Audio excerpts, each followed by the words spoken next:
Good morning, it's Judy again. Today I'm going to tell you a story based on some scripture from the Old Testament. Now, when you listen to Pastor Michelle this morning, you will hear her read from the Old Testament. The stories we've been doing for the last 2 weeks have been from the New Testament. So we're going to a wonderful part of the Bible called the Old Testament to a book called Isaiah. And in Isaiah, these are the verses part of the verses that she will read, not all of the verses. And the verse that I have chosen to read to you says, I am ready to make an everlasting covenant with you. That's like a promise. To give you all the unfailing mercies and love that I had for King David. He proved my power by conquering foreign nations. And David was definitely a man that God loved. Now, Jesus has not been born yet. Jesus is not in these stories. Jesus is to be in charge of the stories in the New Testament. But this is a story from the Old Testament about a young man named David. Now, the reason that they mention King David here is because he was a powerful king, and he did conquer many nations. But one of the first things that he did was a fight with a giant named Goliath that was 9 feet high, and he wore armor from head to foot. Well, how would a little shepherd boy happen to be fighting with a giant? That's a good question. And this story is one of my grandson's favorite stories. So I thought it would be nice for me to tell you this story about David and the giant Goliath. Now, David and Goliath are not the only two people in this story. The Philistines that are battling against the Israelites, that's who David was living in Israel, so he was an Israelite. The Philistines were trying to conquer the Israelites, and they had this huge soldier named Goliath that would challenge the armies of the Israelites who were being led by King Saul. So he's another one of our characters in the story. King Saul was in charge of the Israelite army, but he couldn't get anybody to volunteer to go out and fight this huge 9-foot giant named Goliath. And David was not part of the army. David was a shepherd, and he was a shepherd for his dad. He took care of his dad's sheep. So his dad sent David to look for his brothers who were soldiers for King Saul. So David goes to the battlefield where his brothers are, and while he's there visiting with his brothers, he hears this Goliath come out into the battlefield and challenge the Israelite soldiers and say, anybody who'll come out and fight me, and if they defeat me, then all of the Philistines will be their captives, I guess. So they would be defeated. But if I defeat the Israelite soldier, then all of the Israelites will be defeated by the Philistines. Oh, David couldn't believe this.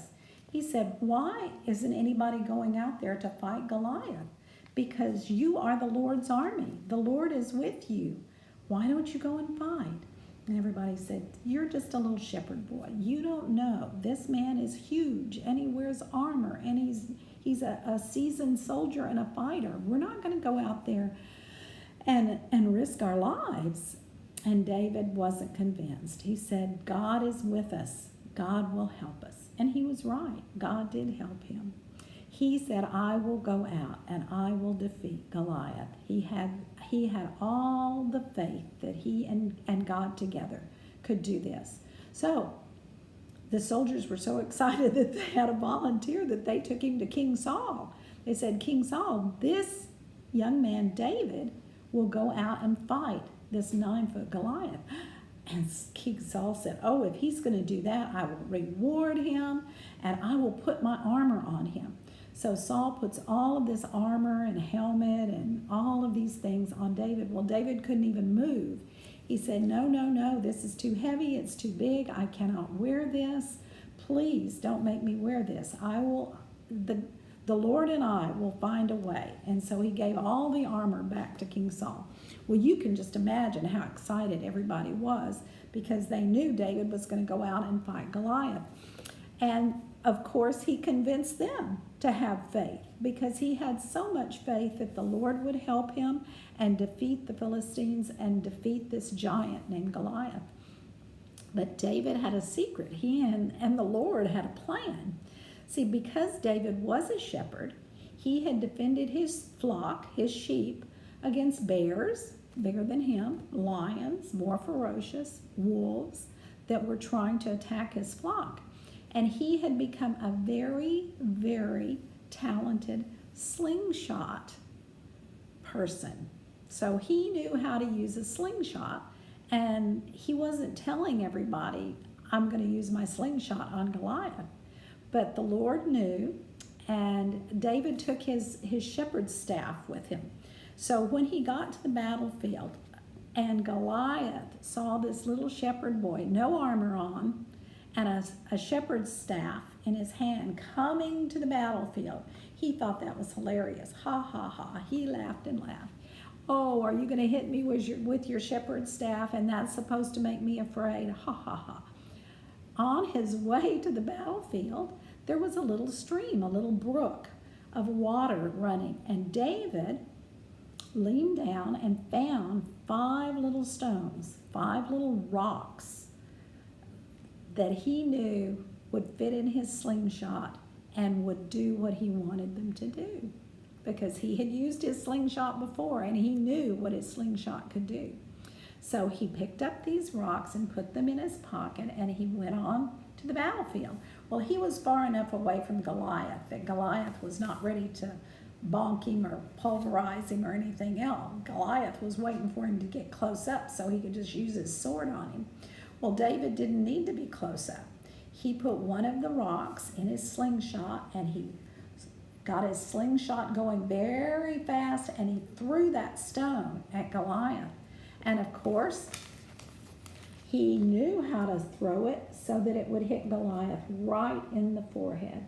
So he hit Goliath in the forehead, and then when Goliath went tumbling down to the ground, he was unable to fight David. He couldn't hurt David then. So then David ran up closer, and he used Goliath's own sword to finish Goliath off.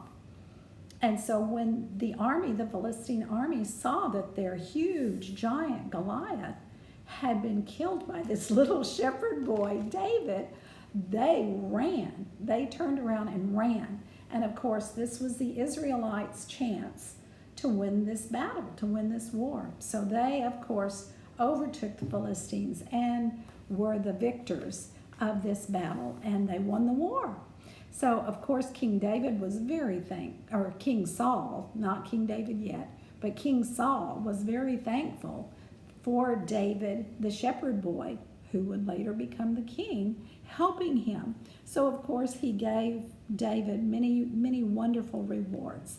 And David was part of King Saul's life from then on. There's many more stories about David, but this is one of the first battles that shows how the Lord worked with David because he loved him, just like the Lord loves us. So it's a good lesson to remember that when we have the Lord with us, those giants, they don't have a chance against us, do they? You have a wonderful week, and I'll see you again next Sunday. I love you. Bye-bye.